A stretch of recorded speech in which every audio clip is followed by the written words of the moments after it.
And welcome back to another edition of the 2-Point Conversion NFL DFS podcast, your Week 16 edition. Man down tonight, so there's just the two of us, but we will get it done for you. I am Bubba on Twitter at BDentric, and I am joined by Bucks. You can find him on Twitter at BPSnow11. Bucks, how we doing? Doing great, Bubba. Glad to be here. Wish we had James, but understand that things come up, so ready to rock and roll. Yep, stuff happens, and we will break it down just fine. We have Week 16. There's 16 games, but we have 2 Saturday games, 2 Monday games, 12 games on Sunday. We were just talking about DraftKings does not have a full slate, basically. It's either 2 games on Saturday, the main slate Sunday, or a Sunday Monday. So a mess all over the place. But we'll kick it off with the Saturday slate. Indianapolis at the Baltimore Ravens. Baltimore's 13-point favorites in this matchup. Totals around 41, 41.5. What do you got on this one? Yeah, I mean, I think that, honestly, I think that total's high. When you look at both of these teams, I don't expect the Colts to be able to do much of anything in this game. When you look at the Colts and their opponents this year, really they've got it going a few times, but against really bad teams. And a great team, but their defense is stout. Typically, when you look at the Ravens stats, you could potentially look at Frank Gore and say, "Oh, he has a decent matchup." But Brissett and the receiving core year, and so they are going to stack that box. I don't see this squad doing much of anything. I mean, as a GPP flyer, you could potentially take Y at 4,900 and hope that he has his 8-catch, 160-yard game. But again, the Ravens are good on defense. So I do like Joe Flacco. He's been turning it on of late. And with Jeremy Maclin doubtful, Mike Wallace has been getting a ton of targets the last few games. And so $5,400 for Mike Wallace, and in a game where he should see at least 8 targets, I think that's incredible value. I mean, you have Flacco at 56 and Wallace at 54. You have a ton of room to work elsewhere. And I'm sure we're going to get to it, but there's a few ridiculously good running back plays up top this week. So you're going to want some room. So if I'm looking at this game and I'm going to play, I potentially go Flacco and Wallace. And then because it's such a short slate, I might bring it back around with Collins for like second half, just running the clock out type deal and hope he breaks one off. So Collins is a solid play this week, $5,600. Guys, I think on a different squad could be much higher priced, but take the value. And then obviously, with the way this game's shaping up, $4,100 is really steep for a defense, but I just don't see how the Colts move the ball at all. What do you got? Yeah, I'm with you completely. This just screams of, can the Colts even hit double digits? And maybe they will, because we know Flacco has those moments where he just goes full Flacco. But the Baltimore D is 4,100 is phenomenal. I'm really hoping DK comes out with a full week slate. It's funny, I started prep earlier today, and they only had the Saturday and then Sunday, Monday. And then when I did some more about an hour ago, they had a bunch more options. So maybe they'll add the full slate, hopefully. But, that defense is elite this week. Flacco Wallace, that's a great 1-2 punch. I love Alex Collins at 56. And if you want, because it's a short slate, if you need anything from Indianapolis, Jack Doyle at 47 is in play, because the only thing the Ravens defense can't do is cover the tight end. So if you want to go that route, you can, but I want nothing to do with the Colts. Even Benjamin Watson at 37 on a short slate's a cheap tight end you can target, but it's that Baltimore defense, and sadly to say, a Baltimore passing attack, which we don't talk about enough on this podcast. Or if we do, we get laughed at by James. So that's how that one goes. Let's head to NFC North battle, and it's a shame Rodgers is done for the year because they're actually smart with this one. I'll give them credit, but it's Minnesota at Green Bay. There's no totals or spreads out at the moment, as I don't know what they're waiting for. We already know Rodgers is out. Maybe they think Bridgewater is going to play. I don't know. But this one seems like another kind of lopsided affair. What do you have here?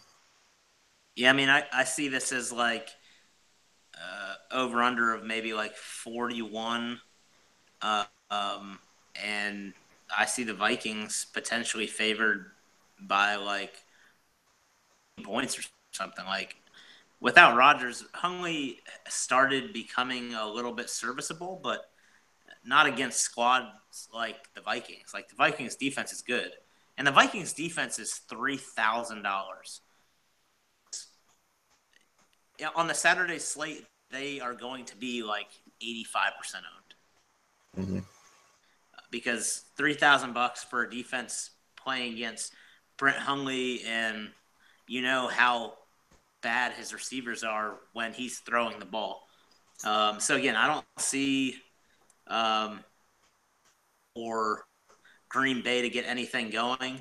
But on the other side of the ball, obviously, this is a really, really good matchup for Case Keenum. And much like we talked about last game, I could see just going bananas in the first half with Thielen and Diggs. Now, Diggs is cheaper than Thielen this week. And I know Thielen's been a stud. At the same time, Diggs is going to have his game where it just goes crazy. I might stack both of them, but the other way that I'm looking at this, because it's such a short slate, is literally stacking both McKinnon and Murray. Mm-hmm. Letting both of them have at it. They had 30 couple touches last game, or rushes between them, and between them they had like 42 touches overall in the last game. So I think they lean on them heavy, run out the clock. McKinnon's going to catch some balls. Murray will catch one or two and rush 20 times. So I really like the McKinnon-Murray stack just to be different. I would not like push that in a normal week, but you're talking about 2-game slate, so you got to do something a little different. But everybody on the Minnesota side, I love. Yeah, it almost feels like a Minnesota onslaught week just based on the 2-game slate. Like you can go Keenum, Thielen, and Diggs. Thielen torched them in week 6. Keenum only got you 14 points, but it seemed kind of slow paced. And Diggs didn't play that week, so that's something to keep an eye on. Obviously, it doesn't really matter now. They have enough experience in the past against each other. But I agree, their defense at 3K, everyone's going to flock to that to try to save money. But this could be the week where you could – I really do like the idea of a McKinnon Murray 1-2 punch, and then like a Baltimore receiving, Wallace, Watson, Flacco, Baltimore defense, and then just sprinkle plays in. Like if you want Williams from Green Bay running the ball at 50 as like a flex at 5,300, that's all they're going to do. When Rodgers was out the last few weeks, Williams got a boatload of touches, like a ridiculous amount of touches. So at $5,300, that could be a way to offset it. You could even there's different ways to look at it, I guess. We know how much Adams and Hundley got along, but Adams is in concussion protocol. Why they would sit Rodgers and not Adams the last 2 weeks, I have no idea. But they should just put him on IR. Yep. So I agree, though. Keenan, Thielen, even Rudolph, if he's healthy, they're all in play. Pretty much your Saturday slates, Minnesota, Baltimore, and then like a Williams or a Doyle from the other two. It's all I really like at all. Yeah, let's get into Sunday's action where we do have 12 games, and then we have the 2 Monday games. Kick it off, Tampa Bay at Carolina. Carolina's a 10-point favorite. Total's at 46. Cam Newton is in a great spot. What do you like here? Yeah, I mean, this is this has the chance to just go crazy. I mean, both teams can put up points. Winston's obviously been both quarterbacks have been up and down all year, but he's been really turning it on. Winston turned it on last game. They both have some studs on either side of the ball, so I really like this game. It just, you have to pick the right spots, and that's the tough thing because literally everybody has an A matchup here. Christian McCaffrey 6,400 I think is solid. He caught balls last game and a touchdown. At $3,700 is awesome. I really like him this game. If up quick, they're gonna pound the rock with Stewart, especially if Cam Newton's a little banged up and his shoulder's banged up. They're gonna rely more heavily on Stewart, and we've seen him be good over the last couple weeks. So at $3,700, I think he's well worth. He has significant value.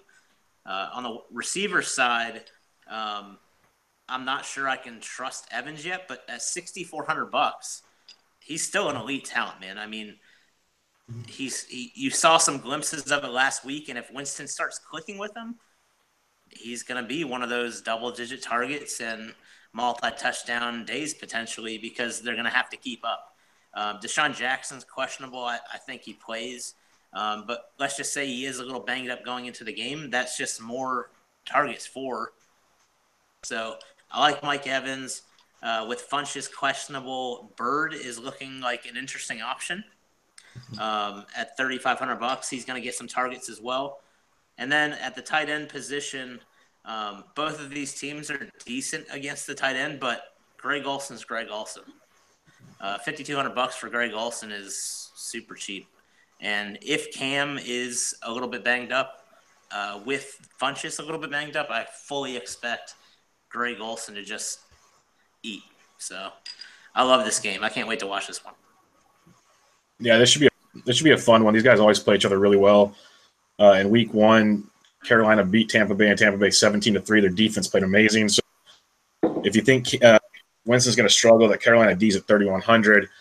But since Winston came back from an injury, he's actually played probably his best ball of the year. So I don't know if I'm going to judge that a ton. But Carolina's D at home is something to keep an eye on if you want a cheap D. But I do like the Evans call. Brate got a lot of work once Howard went out. Howard's on the IR now, so it might be back to Brate at 3,300. And if Djax is out, he played off and on the other night with that ankle injury. If you want to take a GPP dart, he's a very talented receiver, but Godwin at 3K is definitely in play for me.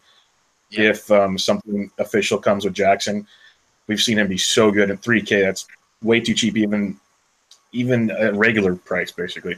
But Cam Newton at 68, love Cam. But it's like he said, is it going to stay close enough? And that's a big if. McCaffrey at 64, Bird 35, and then, Olsen is the top receiving target I want at 52. Absolutely love him. Tore it up last week. He's back now. It's back-to-back games over 90% of the snaps. So Olsen is good to go. Like a Newton-Olsen 1-2 punch if you want. Then you want to mix in some Tampa Bay. I like it a lot. I think it's going to be closer than a 10 for sure, and should be a good game. So don't mind that one at all. Yep. Cleveland at Chicago. What's up? You want to kick this game off? Sure. Cleveland at Chicago. I'll kick off the fun one. Chicago, 6.5-point favorites. The total is 38.5.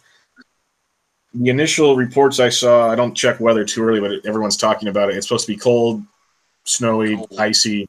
It's going to be nasty. Typical, Chicago and Christmas time. So you got Trubisky at 47, who's been really, really good. But if the weather's that bad, do you trust it? I don't. Cleveland can actually stop the run, and every time I think I want to play Mr. Howard, he poops the bed. He's 6,600. I think I'll just take my gambles elsewhere. But if you want to use Howard, I get it. I totally get it. I pretty much in this game, I don't mind Kaiser at 48, even if the weather's bad, because he can run and dump it off. If the weather's bad, it also kind of benefits Josh Gordon at 63, because he can already beat defenses as it is. If they want, it only takes one or two bombs, but all in all, I really just want to avoid this game, except maybe the Bears D at 3,500. Yep. Yeah, I mean, I agree largely with what you said. I'm going to keep an eye on the weather, because if it's like I'm seeing 23 and windy right now, but if for some reason that wind dies down, there's no snow, it's just cold, I'll likely be playing Trubisky in a lineup just naked. Because he's been playing better. He's been Definitely. chucking the ball all over the place, but you have no idea where he's going. Like, Inman had like 6 weeks in a row where he had a great amount of targets, and then he just went weeks. Like, he has 2 targets in 2 weeks. But you look at all of their receiving options, and the nobody has more than like 6 targets. It's crazy. So he's just spreading the ball around, which is great. Sure. I mean, use all your weapons. It's great. So if I were to play, I agree with what you said about Josh or Howard, because he has burned me, and I had him on my season long, and he burned me. But Jordan Howard has been catching quite a bit of balls, and so I play. I might even go like Trubisky Howard because he catches more balls than the receivers. Yeah. And that's just a pure GPP dart play, like Millie Maker type deal. But I like Trubisky. On the other side of the ball, I want to like Kaiser. He has these glimpses of like really, really solid play and like great arm. And then there's just like these plays where you wonder if he knows what he's doing. Like, has he ever played before? And that's with like a legitimately good receiving core now with like Gordon and Coleman are solid. So I like Gordon this week. I do like Coleman this week. But again, you have to keep an eye on the weather. And then as far as the defenses go, either, but the Bears have been sneaky good the last few weeks. So the Bears at 3,500 they're a team that I'll look at if the weather's bad, put it that way. Yeah, and they're one of those defenses that's much better at home, so it's worth a look there. But again, it's like almost we have to look at the weather because if it's going to be just a pound the rock game, does the defense really get you any points? No. That's the part that kills it. Yeah. So we have to really. It's a tough game. There's like fantasy appeal to an extent, but it's so weather dependent compared to most games. Yep. All right, this game could be fun. Could is the key word. Detroit at Cincinnati. Cincinnati's a 5-point home dog. Total's 43. What are you looking at on this one? Yeah, I've looked at this game quite a bit this morning, and this is a really tough one for me to kind of like get a finger on how it's going to play out. Just because Detroit is decent, but they find ways to lose. Cincinnati's terrible, but they have some pieces there that are good. So Matt Stafford, I look at him every single week because you never know. He loves to sling the ball. I mean, he's averaging over the last 4 weeks, throwing it like 36 or 37 times a game. So you have to look at that and the opportunities.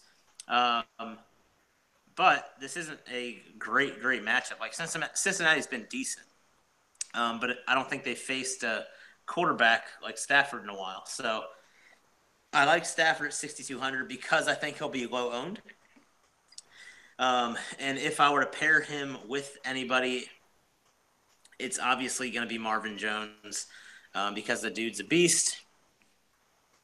Great hands, great route running. And I like the way that he moves across the field. He seems to find a way to get open, and I think Stafford really likes that about him. So Marvin Jones and Stafford are 2 guys I really like. And then on the other side, I hate playing Andy Dalton because he just he looks like he's having a great game and he'll get you like 14 points. Yep, exactly. You watch him and it's like, oh man, he's really playing well, and he just accumulates nothing, which is crazy considering he has legitimate weapons like AJ Green, Croft. All of these guys, LaFell, like they're good, and they just can't do anything. But with that being said, AJ Green is $6,700. I don't see a way that I don't see a possibility for me to get away from playing like AJ Green and Mike Evans. Like stud upside at a cheap price this week in good spots. And so I love AJ Green this week. Marvin Jones I like as a cheaper option because of people are going to get on DK and see that he's playing against the third-ranked pasty, which we all know is not true. But people are going to look at that, and it's going to sweeten the ownership. So I like Marvin Jones this week. I do like Tyler Kroft this week a bunch because I think Andy Dalton wants to sling it. Like he doesn't want to rely on the running game. So I do like Tyler Kroft. And then getting to the defenses, both are actually pretty cheap this week. Lions, I mean, I'm obviously not going to play the Lions D if I'm stacking AJ Green or even Dalton AJ Green because Dalton's super cheap. But if I'm not playing AJ Green in a lineup, I'm going to look potentially at the Lions because Andy Dalton has a propensity to turn the ball over and make some mistakes. And he's going to chuck the ball downfield to AJ Green, which can lead to turnovers. So I'm looking both those. Yeah, I don't hate that at all. The Lions, they average 10 points a game on the road with their defense, and they're averaging almost 10 points a game, period. So a lot to be said about that. And we know they give up points. It just goes to show you they get the sacks, they get the turnovers, and they're very opportunistic. And as you stated, you do that against Andy Dalton. So that makes a ton of sense. I don't hate AJ Green at all at 67. I love Kroft. I'm glad you mentioned him at $2,600. Lions 30th worst in football against a tight end.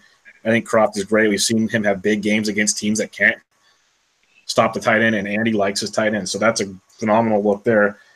I want to keep an eye on if Mixon plays at $5,100, I like him. If not, Bernard at $5K. Both reasonably priced mid-tier running backs against a Detroit team that struggles against the run. So I like either one, whoever starts in that game. As pretty much most of your Bengals are going to be very good GPP plays the way I look at it. Everyone wants to stay away from Dalton and company. So there's an angle there. Stafford, definitely worth the look. I love Marvin Jones at 64. And then the Detroit D at 29 is definitely in play at all. So I don't mind any of that at all. Jones, big-time red zone threat. So I think he's going to have a fun day. And people are saying if you want to play that revenge narrative, he's going to love going back to Cincinnati. So pay attention to that one. I'll kick off our next one here. We got Miami at Kansas City. Miami season's over after they won their Super Bowl 2 weeks ago. So Kansas is a 10-point favorite. Total's 44. Yeah, it's over. This game is so tilting. Looking into this one, you got Alex Smith at 6,600 in a phenomenal spot. But we all know how well Alex Smith can either dominate or let you down. So pick your poison. Tyreek Hill at 65, Travis Kelce at 69. If you want to go full stack, I have no problem with it at all against that Dolphins defense. Just don't make that your only lineup is all I can say. Be careful. If you're one lineup, maybe go a little more GPP safe if that makes sense. But it has potential to just explode. The one I want to bring up before I get to the Dolphins, and I can let you respond first if you want, his price is through the roof, but Kareem Hunt at $8,400, he's looked really, really good the last 2 weeks, and he's facing a Dolphins defense that's horrific. Just real quick, yay or nay on it, Kareem Hunt?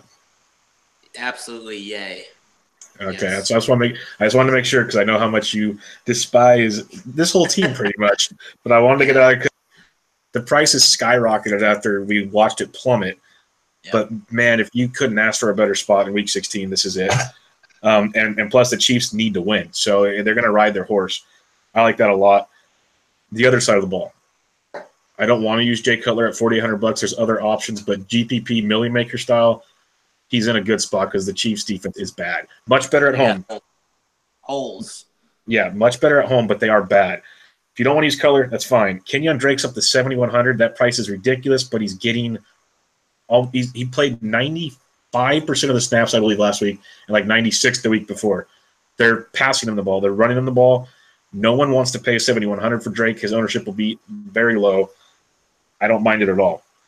Last but not least, we said it last week, Bucks. I will say it again. Jarvis Landry is only $6,300. People play Jarvis Landry. He 10 for 99 on 13 targets again last week, 19.9 points in Buffalo, which is not an easy place. If you don't want to play anybody else in the Dolphins, play Jarvis Landry. In your cash, in your GPP, play him. Other than that, Chiefs are there. If you want to fade the Dolphins, Chiefs D at 3,300 will be low owned. At least maybe not because people hate the Dolphins, but they do play. They play better at home. Like I said, this is one of those games where Cutler will piss people off. I just have a weird feeling. What's your thoughts? I'm not a fan of Alex Smith this week. I mean, he has the ability to go off at any point in time, but Jay Cutler at $4,800, and we've been down this road before, where we announced Jay Cutler week, and we typically have a few of us that say you're effing out of your mind, that kind of thing. But if you look at Kenyon Drake, who I fully expect to have a good game, I fully expect him to catch at least 4 to 5 balls. You have Jarvis Landry, who is going to catch 8 balls. You're absolutely right. Play Jarvis Landry. It's insane. He should be $7,500, if not more. Like, the dude is the most consistent player in fantasy football right now. Oh my God, dude! Look at what just flew into the screen. I don't know if you can see this. Oh, nice. Got a little friend there. Stink bug. We got him all over Northern Virginia. Anyways, he agrees with me. Play Jarvis Landry because the guy is ridiculous. And then, I mean, you look further down the roster, and you have Kenny Stills, who is good, and you have some options like, well, I don't know if I would call Fasano good, but he can catch the ball. I really, really, really like Jay Cutler at $4,800. And so I don't hate it at all. If you go AJ Green, Evans, Jarvis Landry with Jay Cutler, you still have room elsewhere. And I think that separates you because people are going to want to pay up for Kareem Hunt and for Gurley, for Ezekiel Elliott, for those players. And so I think you can separate yourself by doing something like that. And I'm completely fine with playing like Cutler and Drake because this game has the potential to go like over 60 points, I think. I mean, that might be a bold call, but really Kansas City can put up points and they have a hard time stopping people. And we know that Miami has weapons, but they just can't string together a full good game. So I like Cutler a lot. I'm not a big fan of Smith. I like Drake. I really like Kareem Hunt this week. The reason I say that is because he's sandwiched in this price range. You got Le'Veon Bell and Gurley, who are going to be super high owned, both of them. And then you have Kamara and Ingram right below Hunt. They're going to be super high owned. Then you have Ezekiel Elliott. He's going to be high owned. So the odd man out here is going to be Kareem Hunt, I believe, and he'll be the lowest owned guy of that top like 6 or 7. And so at $8,400, I think that is pricey, but he is in a smash spot. And so if by chance Kansas City gets up early, he's going to get 20-plus carries again. I mean, it's going to be crazy. I mean, Tyreek Hill is Tyreek Hill. He has the shot to have a 60-yard touchdown every single week. And Travis Kelce, I mean, he's solid, man. But I'm not sure if I'm going to pay $6,900 this week when I know I'm going to pay up a little bit at receiver for everybody. So I am endorsing to play Cutler and Jarvis Landry this week, and I really, really like Kareem Hunt. This game is going to be awesome. Yeah, it's a rare Dolphins game. It's going to be awesome. I do want to also mention Cutler versus the AFC West. He played Denver at home, got 15-5. Oakland at home got 27-4. And he thought he played San Diego already, but or LA, right? LA Chargers. But, oh, yeah, he played in week 1, got 13-1. So his lowest score is 13 against an AFC West team with upside. So there's something there maybe. Something to think about. $4,800. That's great, great value this week, man. Yeah, he's a the perfect example of a GPP play. All right. Buffalo at New England. New England's a 12-point favorite. Totals 47. The New England offense clicked last week, but not to the way most people expected. It hasn't really had the big explosion fantasy-wise we've expected in a while. Are you going to the Brady well at only $6,900? I am not.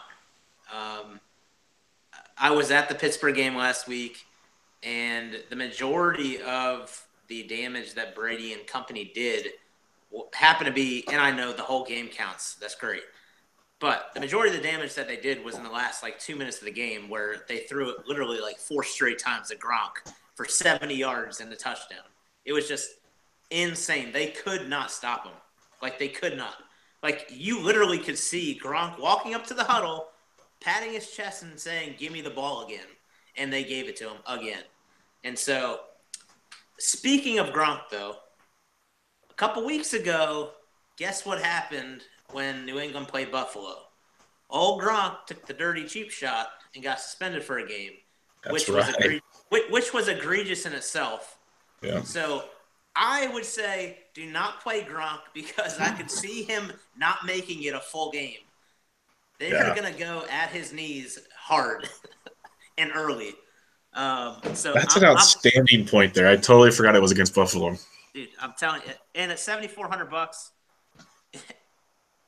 he, for me in a GPP play, he's going to have to hit 20-plus points to hit value, which he could potentially do, but I legitimately think he potentially could be taken out of the game, number one. But two, they're going to double him and shut him down. I don't like Brady this week. Buffalo is decent. The one guy that I really, really like this week on New England is Dion Lewis. Rex Burkhead is going to be out. James White's questionable. Dion Lewis looked good in the limited time that he saw last week. So I really, really like him this week at $6K. And if you look at a lot of the guys that we've really liked this week so far, like Drake and Lewis and AJ Green, Evans, Landry, they're all at that $6K range. So there's so many good options at that price range. But I love Dion Lewis this week. I'm actually a Tyrod fan this week. I'm sure he'll be popular though. But $5,500, I think he has upside. I fully expect him to have to run around, get 4 or 5 points from his legs alone. I'm going to keep watching. I don't think there's any way that McCoy misses, but anytime you have a running back with a knee flare-up, you have to watch it because it could happen later in the week. It's just going to have to – time will tell. But I fully expect him to play. If LaShawn McCoy plays, I do like Tyrod this week because I think he frees him up a little bit. And then on the Buffalo side, Kelvin Benjamin, Zay Jones is one guy that I really like this week at $3,400.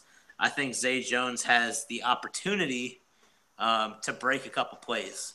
Like you saw it last week. You've seen it a bunch of weeks this year against the Patriots. They're susceptible to the big play, and Zay Jones is that GPP long shot. Like he could have 3 catches, but all 3 catches could go for 60 yards potentially.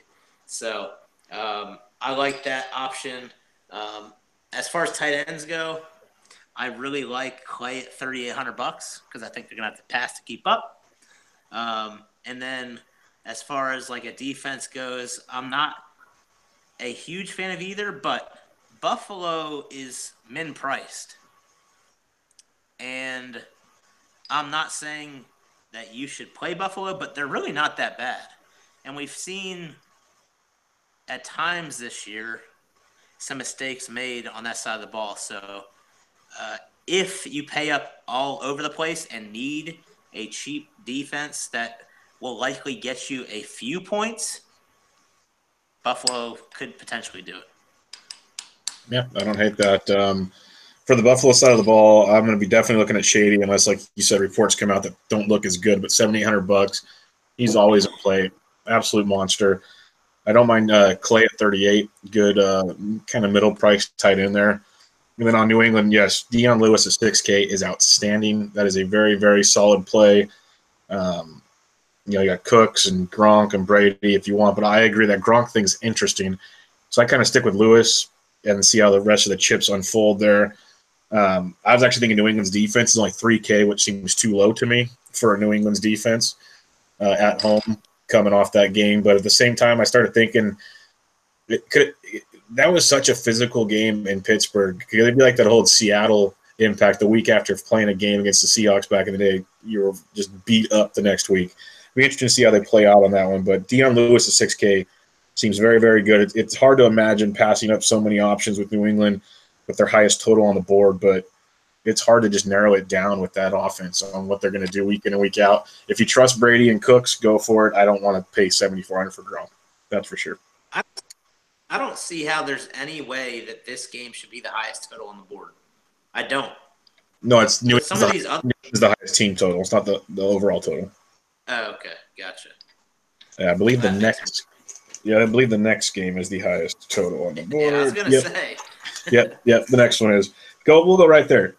We've got a great AFC South battle here. Atlanta Falcons at the New Orleans Saints. New Orleans 5.5-point home favorites. Totals 52.5. I am very excited that the spread is quote unquote that close because that makes me, for the first time all year, I want to be on the Drew Brees bandwagon at $6,500. I've been kind of middling around on it, haven't been on it. I like it. He's coming off back-to-back 18-point weeks. 2 weeks ago, that was against Atlanta in Atlanta. He's looking really good. Still doesn't have that big blow-up game yet. This, I think, might be it. I like Brees a lot at 6,500. Michael Thomas at 76, definitely worth a look there. Kamara and Ingram, always good. If you think it's a blowout, you go Ingram. Otherwise, Kamara. Ingram's just the more consistent back. Kamara needs the big play, as we talk about week in and week out. He somehow seems to get it, obviously. That's what he does. But Ingram at 81, I don't hate. You already stated how everyone's going to be on them instead of going to those other running backs we mentioned. And, kind of rightfully so at times. So I kind of more just want the Brees-Thomas side of that affair and move elsewhere. On the Atlanta side, though, especially if Tevin Coleman's out, give me all of Devontae Freeman at 6,500. Yep. We finally saw what a full Devontae Freeman workload looks like, and he absolutely destroyed Tampa Bay. So 6,500 is too cheap. It's one of the benefits of prices coming out a little early. Julio 79 is cheap. Sanu 57. New Orleans defense is good, but they do struggle a bit against the wide receiver too. So Sanu at 57 could be very, very good there. If you want a GPP defense, you go New Orleans, but I think there's a lot of points to be had here. You enjoy the points. Brees and Thomas, Freeman, Julio, Sanu is my main targets in this one. Yep. Now, I like all of that. I mean, the one thing that is like, yes, DK is PPR, but you're so touchdown dependent on DraftKings to win anything. Like, you have to have a bunch of touchdowns from all your guys. And Sanu has twice as many touchdowns as Julio this year. Like, crazy, man. For some reason, Julio's getting these targets, but he is not scoring at all. It's crazy. He has got to lead the league in the target versus touchdown differential. Like, it has to be him. Like, there's no other way. But I really like that you brought up Devontae Freeman. And I hope, I'm not saying Atlanta's coaching staff is going to do this, but I hope they noticed what happened last game when you let Devontae Freeman get a full workload and actually get some rhythm and go out there and do what he can do, because he's looked disjointed most of the year. And I understand he was hurt for a little while, but he just never looked like he got anything going. And last week he got the ball 30 times and he went off. And I hope they realize that, and I hope they continue to play him, because he is a better running back than Coleman, and he can catch the ball just as well. I honestly believe that. Coleman's good, but Freeman is really, really good when he gets going. So I like Freeman this week a lot at $6,500. I think there's going to be so much ownership up top that it forces him to be fairly low. But it depends on what people do at receiver. If they pay up at receiver, they'll probably go Freeman and somebody else around 5K. But Freeman is a great option. Kamara and Ingram, both are great options, but who do you play? I mean, Ingram is probably the safer play there. but one or the other could have just a blow-up game. And so it's almost one of those, if you think that Breeze kind of struggles, which I don't think he does, but if you think that, you could go both of them and be fine. Like if they get 40 touches or 35 touches between them, plenty of options there. But they're 83 and $8,100. It's ridiculous. So I do like Drew Brees. I'm glad you mentioned him. I mean, it's Drew Brees. You figure it's just a gimme, but he really hasn't been that good this year because of his running backs. Yeah. Running backs have just been studs. So I like Drew Brees this week. I love Michael Thomas this week. He's almost like he is what Jarvis Landry should be priced at. Yes. They are both ridiculously consistent, double-digit targets weekly. They're catching 8 for 90 every game kind of thing. I think they're like the same player, and I love both of them. So I do like Thomas this week a lot. I'm going to keep an eye on Ginn and his injury because I love Ginn Jr. and what he can do to get on the backside of this defense. So if he is healthy and he plays, I will be playing Ginn at $4,600, and Thomas as well. Julio, he scares me, man. Like, I understand he always has this like lingering ankle injury, but having an ankle injury and a thumb injury, he's bound. Like, he's played too many full games in a row. He's bound to be missing something sooner or later. But it all depends on if this is like a must-win situation for him. But Michael Thomas is more that route. Sanu is more that route for me because he's way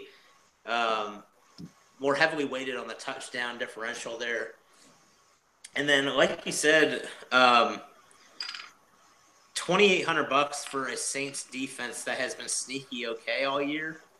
If Julio is injured, I think there's potential there, but this is the highest total on the board. I'm not sure you can play any of these defenses with confidence. So that's all I got, man. Yeah, I don't know if you want to get in front of that train. It's my only concern, but I do like the Ted Ginn call because he is a guy that can have some fun with this defense. Totally agree with you there. Chargers at the Jets. Jets 6.5-point home dogs. Totals 42.5. Got a banged up Chargers team coming to town. What are you looking at on this one? Yeah, this is like I looked at this game too quite a bit, and there's just like no like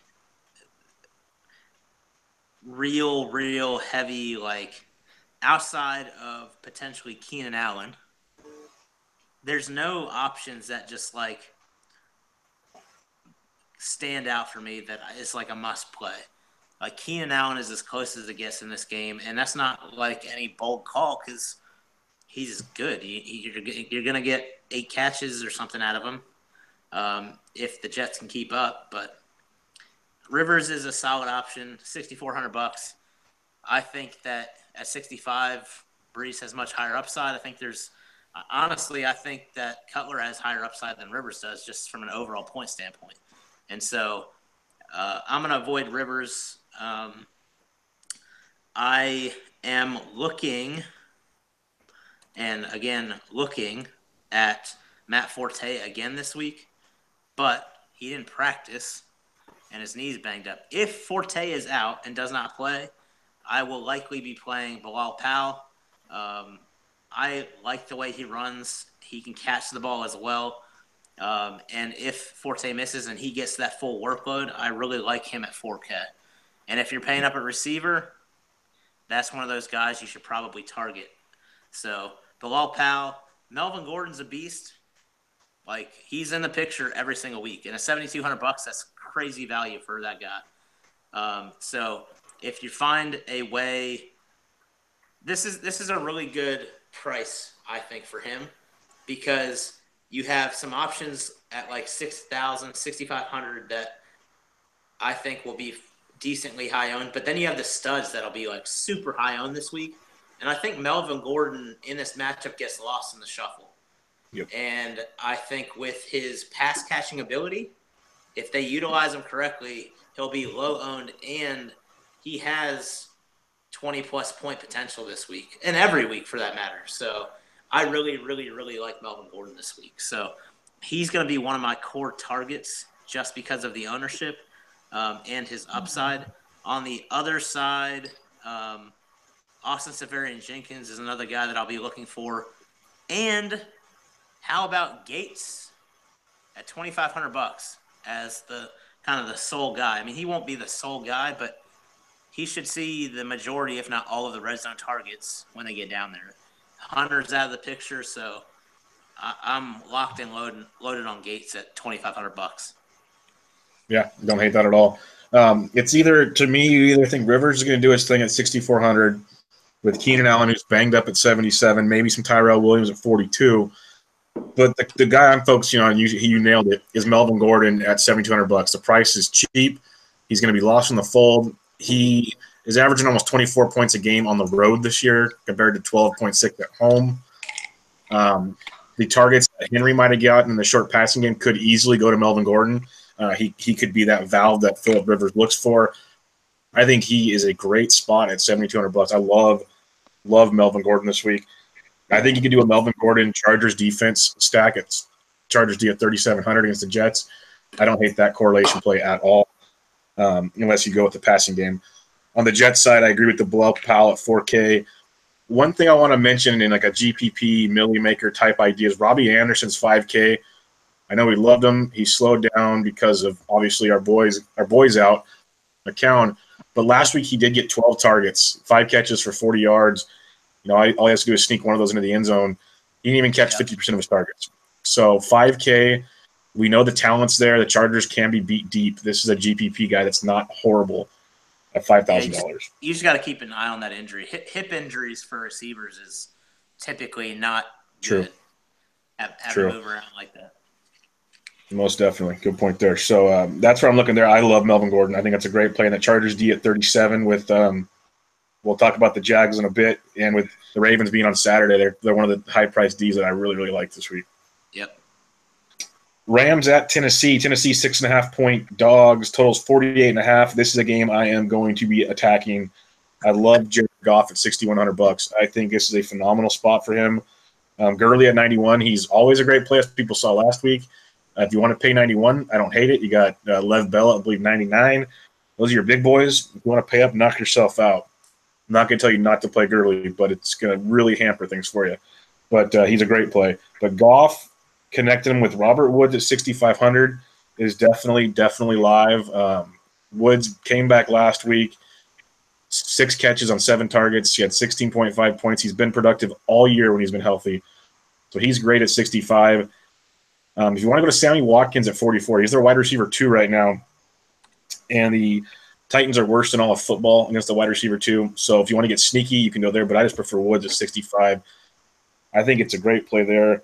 The Rams defense at 3,600 against the Tennessee team that I just continually will want to fade. I think they're garbage, hot garbage. You can go there. If you believe Tennessee will score, Rashard Matthews is only $5,100. He was healthy finally last week. Big week from Rashard. We got back to seeing Mariota's love for him. 6 catches on 8 targets for 95 and a score. And then Delaney Walker, like we always talk about, he's one of the best tight ends, and he's kind of like the Jarvis Landry of tight ends. Never gets that respect. He's only $4,900. The Rams do play defense against the tight end, but another 10 target week after 9 targets the week before. He's been a double-digit monster all year. At $4,900 at a tight end position like that, that's phenomenal. So I love all of that aspect of it. I think it's the game you could stack if you wanted to. Like go Goff, Woods, Matthews, Walker or something. I love this game. What are your thoughts? Yeah, I mean, this is so I was looking at this on Sunday after the Steelers game. The number of points that they've put up all year. They're second in the NFL in total points scored per game, which is crazy for the Rams. I mean, if you just think about the Rams over the last 5 years, there's no way you'd think they're averaging over 30 points a game. And they've played some decent teams too. Mm-hmm. I mean, their last couple games, Seattle, Philly, they got New Orleans in there, and they put up points, man. And they are not afraid to run the score up. And so I'm actually not and it's like pains me to say this. Like it really does because it's hard, I think, for anybody to say this, but I don't think Gurley hits value this week. I don't disagree with you at all. Like $9,100 is hard to hit value. It really is. Yes. I mean, I don't think he hits value. I think he scores under 20 points. And with that being said, I am definitely, at least in one lineup, going to full-on stack Goff, Woods, Watkins, and even potentially Kupp, to be honest with you. I mean, they're all cheap, man. I mean, Woods is $6,500 is a stud. Watkins is a stud. He's going to find it one of these days. But he's a stud at $4,400. I mean, the Rams, I really, really like the receiving options for the Rams. I mean, if the Rams could get like a stud tight end, they would have the best offense in the NFL. Like easily. So I love the Goff receiver stack this game. Love it. And then mixing that up with the Rams D, Tennessee is not good. And the Rams have been really good against stopping the run and causing turnovers. And Mariota can turn the ball over. We've seen it all year from him. He's had a terrible year overall. Rashard Matthews is back, but either way, I mean, with the points that I expect the Rams to put up, Mariota's going to have to force the ball downfield. And I see potential mayhem this game. Like, I just don't see any way. What's the spread for this game? It's 6.5. Yeah, I could honestly see this being like last week, like 42-7 type deal. Like this game has blowout written all over it. So stack the Rams, man. I personally am avoiding Gurley, but stack the Rams. Yeah, and one reason why I want to emphasize about baiting Gurley just for the GPP angle, because everyone's going to want to go there after what they saw. Recency bias is going to be so huge there, and you're going to see the passing game which gets so overlooked in this matchup, I feel. So you're going to be able to roll with it, because even when Gurley went off, and sure, if you didn't have him, you probably got smoked for the most part, but they still passed it just fine and put up points. Robert Woods had a huge day still, so it's there. I mean, we were all of us, me, you, and James, were all over Gurley last week. I just don't. Oh yeah, that was our guy. Yeah, I just don't see that happening again. So. Yeah, and it's like again, we're not saying don't play him. It's just like Lev Bell. We always say he's a great play. It's just certain weeks you just can't afford it. Would you rather have Zeke at whatever price he is, or Gurley at 9,100? Yeah, I'll just go all the way to Gordon at 72. Denver at Washington. Washington 3.5-point favorites at home, 40.5 total. What are you feeling here? I legitimately don't like anybody in this game. Like, not a single player, and that's including the tight ends who actually have good matchups. I don't like it at all. I think that I mentioned it last week, but the Redskins are checked out. It's supposed to rain all day Sunday, and so I am a hard avoid. Like, in my model, I am Xing out this whole game, so nobody can possibly make it onto my roster from this game. Yeah, I don't hate that. I made a list when I was doing it, but it was like hard to do. I don't mind Washington's D at 3,400 if you want to go that route. The only play I can kind of really get behind without just forcing it, I'd say C.J. Anderson at 5,500 because he's going to get a ton of touches.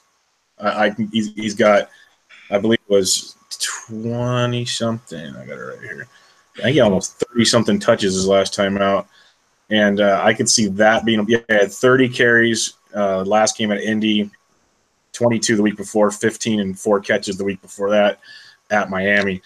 So CJ at 55 I can get behind because I want to not let Brock throw it everywhere. Other than that, I'm with you. Give me Washington's D or nothing at all. Now here's a game that is very intriguing to me. Jacksonville at the Niners. 4.5-point dogs for the Niners. 42.5-point totals. Blake Bortles, $6,500 bucks. What are you thinking? Yeah, I mean, I'm on it. We were on Bortles last week. I'm on him again. I think you can rule out like every single person on the San Francisco side. Honestly, Carlos Hyde's the only potential guy there you could even try to look at. But San Francisco, you have Goodwin, who is decent, right? But he's not an elite talent. He's just a product of the volume he's getting. Beginning of the year, he was like $3,400. They don't have like anybody else. Like, I fully expect Jacksonville to stack the box and shut two players down, Goodwin and Hyde. And I don't see any way that they're going to put up points in this game. Like, they may have 14 points, like fluke touchdown type deals, but Jacksonville's defense is going to shut them down. But that being said, I love Bortles this week. I think San Francisco's D sucks. Bortles has been playing better. The only thing that concerns me is that Fournette and Hunt, I have the same mindset about him, like midseason Hunt. Like, it was literally like a roll of the dice whether he was going to show up and just score a ridiculous amount of points. And Fournette's the same way for me. I mean, he has A+ matchup here. And so you either think that he is going to just go off, or you completely fade him and go to 100% DD Westbrook and love life. Like, how about this? We were all over Westbrook, as was everybody. Mm-hmm. Bortles scores 28 touchdowns last week, and DD gets like 3 catches. How is that possible?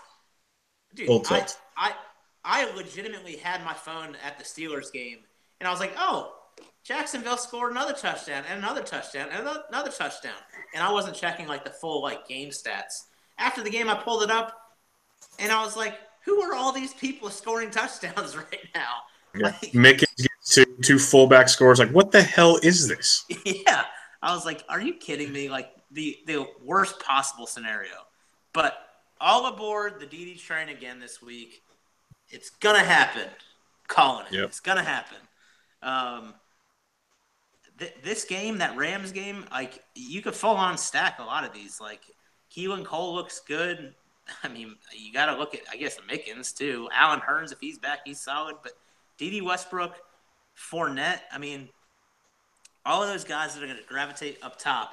If you went Gordon, Fournette, and then had two of those 6,000 guys at receiver we've been talking about, you have a really solid core, like high upside. Yep. Fournette, I really like this week, though, man. It's hard for me to avoid Fournette because he's such a stud. I mean, he really is. But you just don't know what's going to happen. I mean, vultured by Bohannon and have Bortles throw a couple touchdowns. I mean, who knows? But I love Fournette this week, love DD Westbrook this week. That's what I like this game. And you can't discount the Jags at $3,900. You can't. Yeah. I agree with pretty much all that. Bortles, I'm all aboard. I think that he's $400 cheaper than Tom Brady. It just makes me laugh so hard after all the shade that has been thrown on the Bortles bandwagon. It is finally reaching peak altitude. So, in all reality, this is probably when he gets just slapped in the face. But I'm going to go back to the well against this defense that can't stop a nosebleed.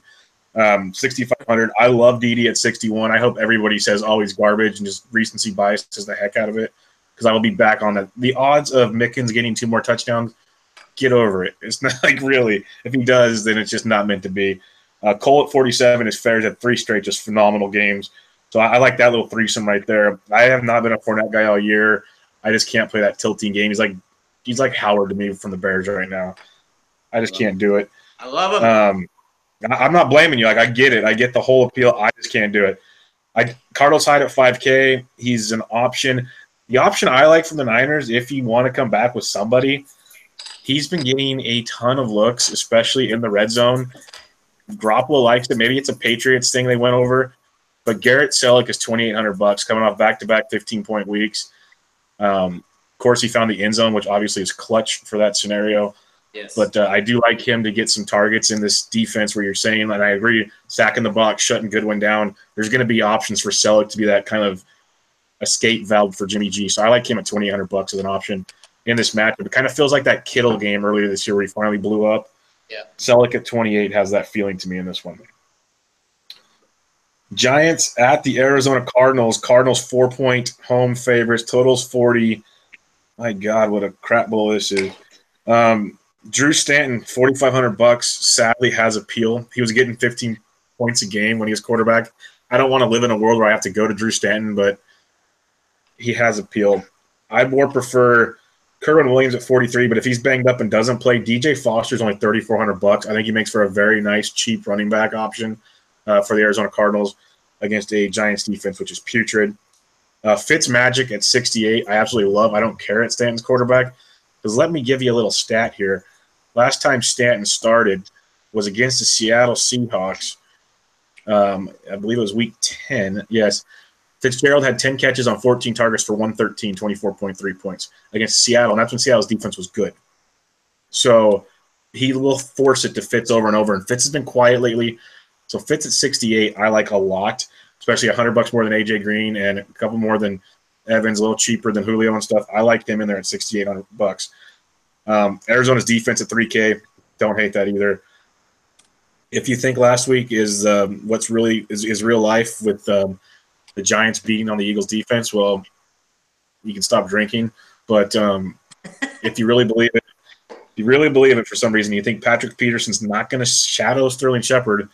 He's 66. I'd rather look at Evan Ingram at 56. But honestly, Arizona's defense at 3K is where I'd go. I'd fade the Giants and look at Fitz or Foster. That's about all I like. What about you? Yeah, I can't get behind either of these quarterbacks. What I can get behind is, like you said, Fitzgerald. Dude's a beast. Giants suck. It doesn't matter who the Arizona Cardinals play. He's going to get double-digit targets most weeks, if not every week. So I love Fitzgerald this week at $6,800. I am not a fan of Sterling Shepard because of Patrick Peterson. I don't know if Tavares King is going to play, and so that would lead me to Roger Lewis as being a high upside, cheap option. $3,400. He got double-digit targets last week. I think he sees that again. So I love Roger Lewis as a punt cheap option this week. At the tight end position, I just haven't been an Ingram fan. I mean, I think he's good, but if you think that Shepard gets shut down, Tavares King doesn't play, they have to go somewhere. So he's going to get some volume there. But at $3,500, I'd much rather have Steele Jones, and I know he burned quite a few people last week, but it is the Giants. I think they have let more tight ends score this year than any other team. And so I really like a Fitz and Seals Jones and then bringing it back around with Roger Lewis. I really like that. And it's cheap. Yeah, I don't hate that at all. All right, Seattle at Dallas. Dallas 5-point home favorites. Total's 47. This could be some fantasy gold. Where are you looking at this one? Russell frickin' Wilson. Yep. Have to play him. Dude got beat up on last week. I think he goes crazy this week. Russell Wilson is he is a must play for me on a few of my lineups. I am going to pay down for Cutler and some others, but from a expensive option, Russell Wilson is it for me. I really, really like him this week. I think he's going to use his legs, and that brings Baldwin back into play for me. But honestly, I think that Richardson and Lockett have a good chance this week to go off. You just can't put a finger on which is which. But I do like Baldwin this week. On the other side of the ball, I don't like any of the Dallas receiving options, but it is Ezekiel Elliott chalk week. He is going to eat and eat and eat and eat and eat and eat and eat. And here's what I think happens. They stack the box against him.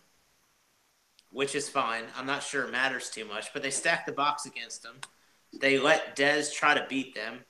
Dez shows that he sucks, and Dallas gets crushed. That's what I think is going to happen. And Seattle's not that good. Like, they have been beat by some mediocre teams this year, including the Redskins. But I like that. But Zeke, I do like this week, even though they're going to stack the box against him. Russell Wilson, Baldwin, and Jimmy Graham. I love those three options. Yep. Russell at 7K is nuts. I hope people go, oh, he sucked last week. He sucked both times he faced the Rams. Other than that, he's gotten over 20 points, usually like 25 points in almost every game this season. But literally, you saw the floor. Like, that was the worst possible score he could have gotten. He still got 13 points. Exactly. He struggled week 1 against the Niners. He struggled twice against the Rams, and then he's torched everybody else. Yeah. And the Dallas defense is bad. Isn't even the nicest thing you can say about it. It might be the nicest thing you can say about it. It's that bad. So Russell Wilson at $7,000. You can play him naked. I love him with Jimmy Graham at $4,700. That might be the best correlation I like. Baldwin definitely at 63. I think people are throwing so much shade on Baldwin because he's had a couple rough weeks. So be it. That's fine. Yeah, he sucked against the Rams. Again, that's who he sucked against. We move on. Against the Jacksonville Jaguars in Jacksonville, he got 17 points. So Baldwin will be just fine. It's just hard because Wilson does a great job of splitting it between all three of his receivers. So that's why a naked Wilson's always in play, or Wilson and Graham, and then go elsewhere. Whatever you want to do with the receiving core, just make sure Graham and Wilson are part of it. That's all I recommend. Elliott will be chalkier than chalk. He's in a great spot. Should be fine. But the way to beat Seattle is through the air. So if you want to go a naked Dak, I would go there. Otherwise, I want nothing to do with their offense at all. Just give me all of the Russell Wilson and Jimmy Graham and just go into your Christmas Eve and enjoy the rest of your night. That's where I'm going with that one. Let's head to Monday. There's 2 Monday games this week. 2. And it sucks because one of them's Pittsburgh again, so no Lev Bell on the main slate yet again. Screw you, NFL. But we got Pittsburgh at Houston. Houston 9.5-point home dogs. Totals 44.5. I'll make this short and sweet.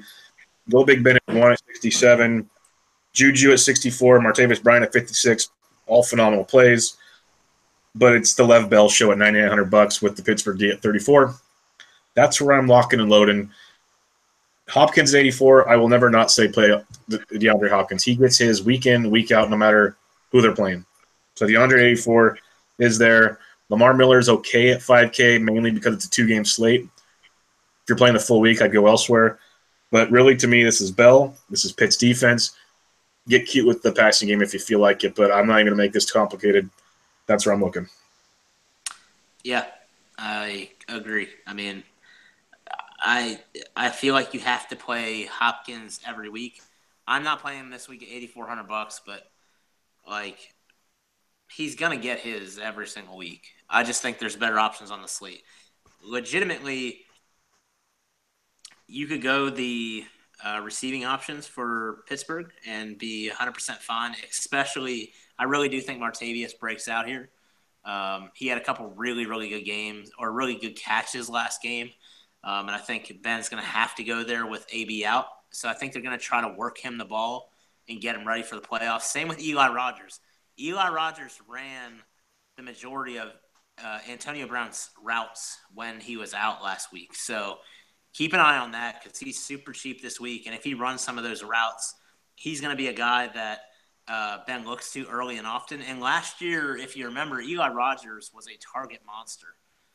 Without Juju in the lineup. So Eli Rogers back in that lineup, I think potentially has a shot to be a target hog this week. But with that being said, play Le'Veon Bell. The guy with AB out is going to catch, or maybe not catch. He's going to see double-digit targets likely, run the ball all over the place. And that's about it. I mean, Lamar Miller has the opportunity, but I said it earlier this year, and I still believe it. I've been to a couple games this week. The Pittsburgh run D is better than their stats are saying, I believe. And their pass D is not as good as they're making it out to be. So either way, though, play Le'Veon Bell. I really like Eli Rogers as a punt play this week. But, yeah, that's about it. Yeah, Eli Rogers, that's a good sneaky call there. All right, last game on Christmas night.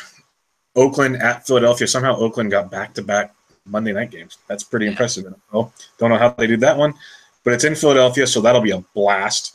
Philadelphia 9-point home favorites. Totals 47. What you like in here?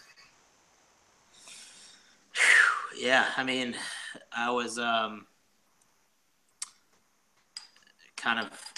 was interested to see last game because Nick Foles was in a smash spot, and he smashed. I mean, he did exactly what he needed to do, and he looked good, like really good. That O-line did a great job at giving him time. So, I mean, I think that Nick Foles and Alshon Jeffrey, Aguilar, they have a chance to go off again. Aguilar at $5,200, Jeffrey at $5,800. I mean, those two guys I think should be higher owned than that or higher priced than that. And then Nick Foles at $6,300. Derek Carr, I cannot get behind him at all right now. I would say Crabtree is really the main guy that I would be looking at. But even then, I mean, I'm just really not a big fan of this game in general. But like I said, the only plays that I like are Jeffrey and Aguilar. Yeah, I'm with you. The Carr thing I can't do. Marshawn Lynch at 4,500, I can kind of see he's been getting his double digits week in and week out. Other than that, Crabtree, 63, sure. But I kind of like the idea of Nick Foles at $6,300 just for the fact no one will pay for him there. Yeah. And he can torch this Oakland defense. Like, I love Jeffrey and Aguilar. I'm with you there. I was on all over Aguilar last week. Both priced too cheap. Ertz at 6K is even okay. Yeah. So if you want to stack all four of those guys, I have no problem with it. Eagles D at 3K. I just don't think Oakland does well at all in this game, at all. I think they get beat up pretty good. Yeah. It's kind of one of those games. Super, super cheap, man. Yeah, I think it's a great play. This late hammer here for the Sunday, Monday slate could be way, way overlooked. I like this Philly side of things in the overall slate, so definitely something to look at there. All right, we've got through 16 games, Bucks. 16 games. Woo. Got any bold calls? Oh, man. Bold calls. How about – I don't even know if it's that bold. I was going to say here's two. Melvin Gordon, highest scoring running back on the slate this week. And I will say D.D. Westbrook goes for $140 or more. I love both of those because that second one goes with mine. Blake Bortles outscored Tom Brady. Ooh. That'll shut people up. There's a bold call. James will get behind that bold call. James is going to lose it. She might never come back on. All right, let's go through some position questions here. I'll start off with the quarterback position. If you have to pick just one, I'm pretty sure I know the answer now, but your three high-priced guy, Wilson, Brady, or Cam Newton? Definitely Wilson, yes. Yep, with you there. Blake Bortles or Nick Foles? Bortles, yes. But both are really good. Both are really, really good options. I just love that Foles price for the fact everyone's going to just see the name and go, there's no way I'll pay for that. Yep. Okay, this is kind of like the $4,800 range. If you had to pick one, and I think I know the answer now. I'm shocked by it, actually. Kaiser, Cutler, Osweiler, or Stanton? Man, you didn't even throw Andy Dalton in there. Wow. No, couldn't do it. Jay Cutler, definitely. I love. I mean, I'm just gonna get burned by him this week, and I'm fine with it. $4,800, and he's got tremendous upside this week. If you make multiple lineups, it's worth throwing a Cutler in there. Yeah, for sure, man. And then last one at quarterback, who is going to be your most used quarterback this week? That's a really good question. Looking at it right now, likely, it'll be probably a pretty even split between Goff and Cutler, honestly. I'll probably have 6 lineups this week, 2 with Goff, 2 with Cutler, and then I'm going to have Wilson in one, and I don't know, maybe Bortles in one as well. I like it. That's good. It's a good group of quarterbacks there, people. That's some of the better ones. All right, what do you got for running back? Yeah, I mean, we covered a lot of this, but we'll do full slate here, or at least counting the money games. I think I know the answer, but of the 9K guys, Gurley or Bell?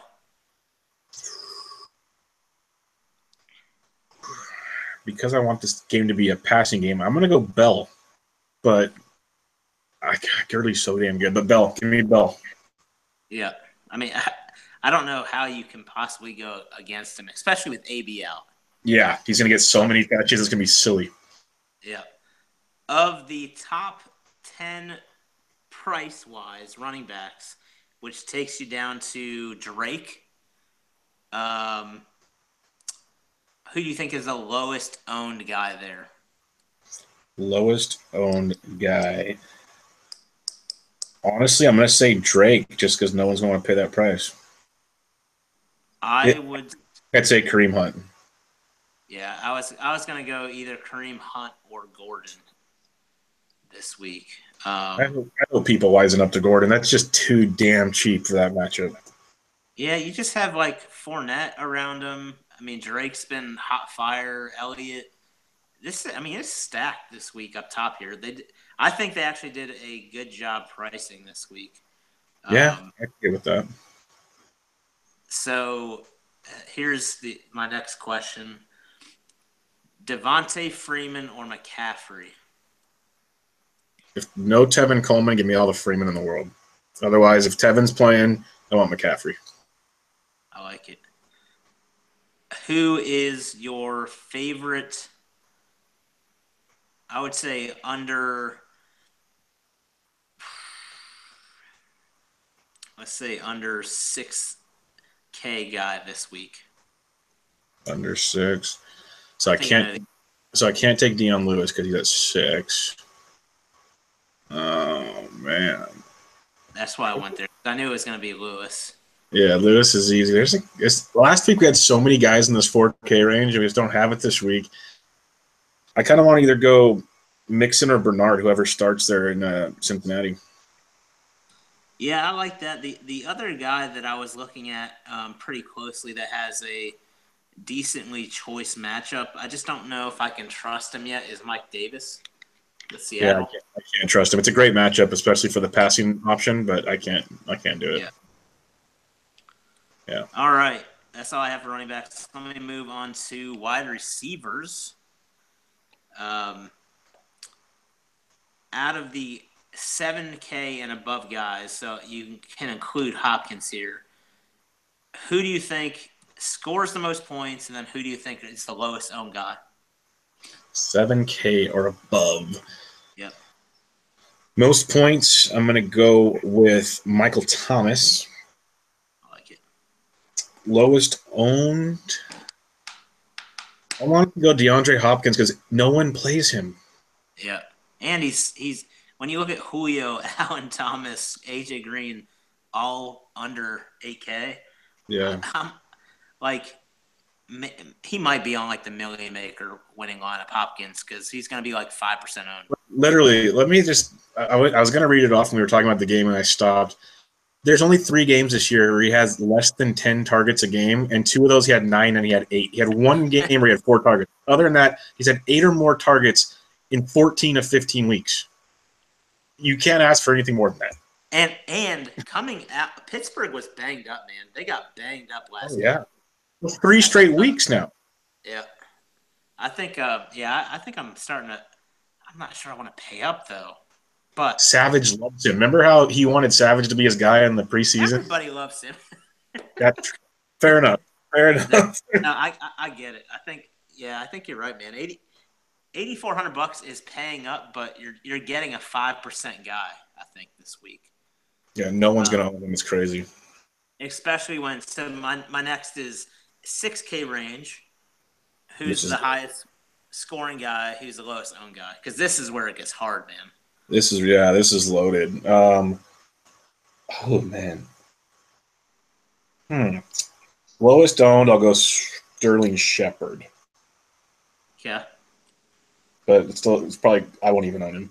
But man, this is literally you can make your lineups out of this range all day long. Yes. I'm gonna stick to my guns though, and I'm gonna say Jarvis Landry is your highest scoring guy. I just noticed D.D. Westbrook was $6,100. Range as I keep scrolling down, it is freaking Westbrook, Crab's decent, Baldwin. You got Landry, Gordon, Schuster, Marvin Jones, Mike Evans, Robert Woods, Tyreek Hill, AJ Green, Fitzgerald. My God. Yeah, dude. This section here may be the most talented range of 6K receivers in DraftKings history. It's crazy. So you know what? The more I look at it, Landry might go so low, and that's why his price never moves. Yep. No, I agree. When you have Mike Evans, you have Tyreek Hill, you have AJ Green, you have Larry Fitzgerald, Landry has to be overlooked because people hate Cutler. Yep. They will not play Cutler, and so they're going to fade Landry because of it. Baldwin is the golden child for Wilson, so they're going to be all over that. I really like Landry this week to be both the lowest owned option and the highest scoring person in this group. And that's tough to say with AJ Green and Evans and all those guys. But I really like all those plays, but I do like Landry a bunch. He is an auto start for me. He is. Yeah. So I like it. I'm going to skip that 5K range. Give me your top play under 5K.